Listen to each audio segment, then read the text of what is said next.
Hello and welcome to the Academy. The show sets out to bring out the business in you. On today's show with me is Kehinde Akinnawo, who is the founder of Élan Dame Fashion House. Kehinde, it's great to have you on the show today. Thanks for having me. Okay, now you've been involved in bags making, and that is something that is really very interesting in the fashion industry. But I see you've been able to carve a niche for yourself in that industry. Could you tell us more about it? All right.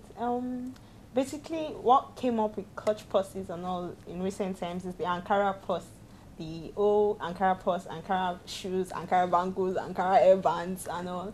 And then I saw that this was really acceptable in the society because, you know, all these Owambe parties, women like wearing their geles and all, like you could use it for your purses and all, or ashoke.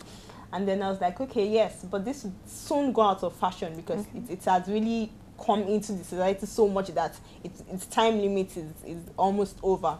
And also I was like, okay, so what can be next? What would actually come in next? And then I thought of it, actually leather can never go out of fashion, so I started working with leather. But then the old English damask thing came up in the market and all, just this particular material, it's different, it's exciting, it's inviting and all. I'm like, I could incorporate this into purses too. I could put them in clothes, I could make them in shoes. Okay, I think that... Yes, this whole concept. And I'm like, it could work pretty well with clothes, shoes, and then purses too.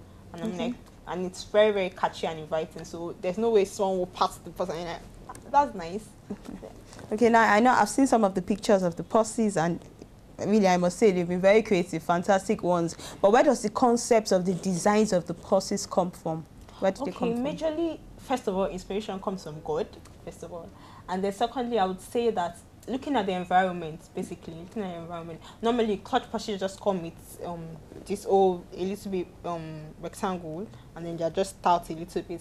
And then the cut itself, I tend to look at different things, like the other time we made a circle purse, and then it was a place we used to cut it out, and then the other time we made a star purse, and then we had to really measure and all and make it star. But then basically just looking at my environment and seeing shapes, basically shapes, I just picture. And then I'm like, okay, where would this go? It could go for a dinner. It could go like the star purse that was made to go for a dinner. I could say I had a sling on it, a chain sling on it. And I'm like, this could go well. So basically environment and okay, but could you let us know what exactly pushed you into bags making or how you got involved in it? All right, okay. Firstly, I would like to say I have a flair for making things out of things that are of no use anymore. Like, instead of throwing something away, I'll look for what I could use this thing for and all. And then it all started, the clutch purses all started from Covenant University. That's where I scored for my BSc. And then we had this EDS, Entrepreneurship Development Studies thing, where you have trainings and all. And then I enrolled for a semester for the bags and leather works, and then it was exciting. I realized that I could make a purse myself, so why buy one? And then that's where it all started from.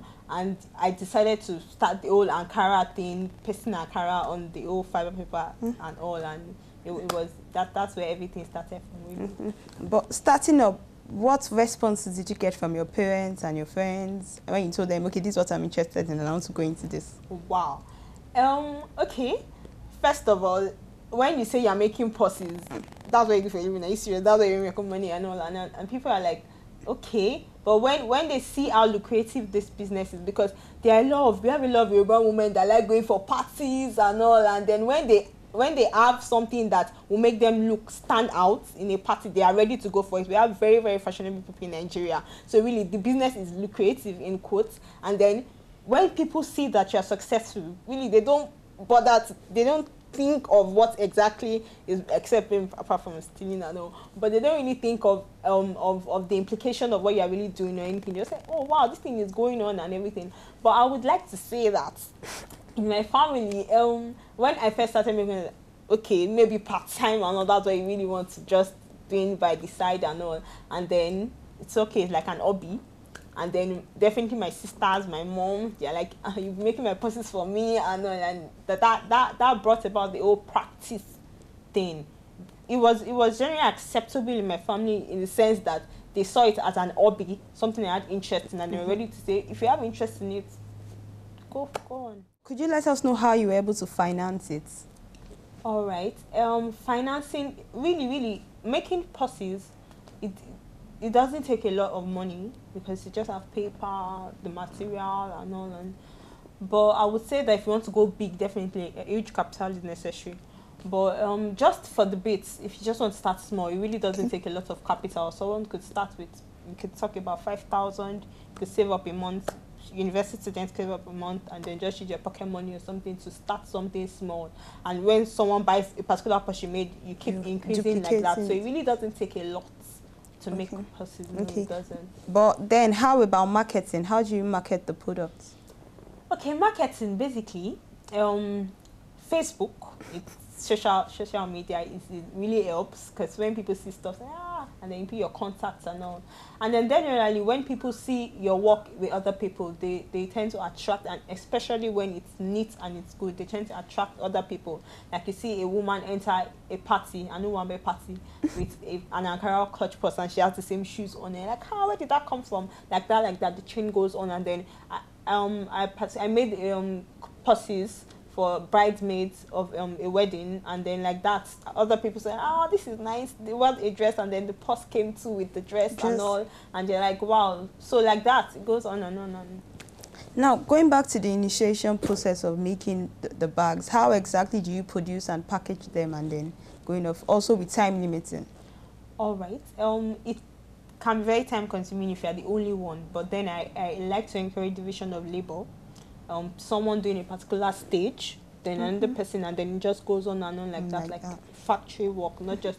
But really, if it's just one order, you could work with it in like 2 hours, basically, and then you are done. So if I'm the only one, I could make as much as 6 purses a day. Wow. So really, but it's better when you have division of labor, and then a lot of people come together.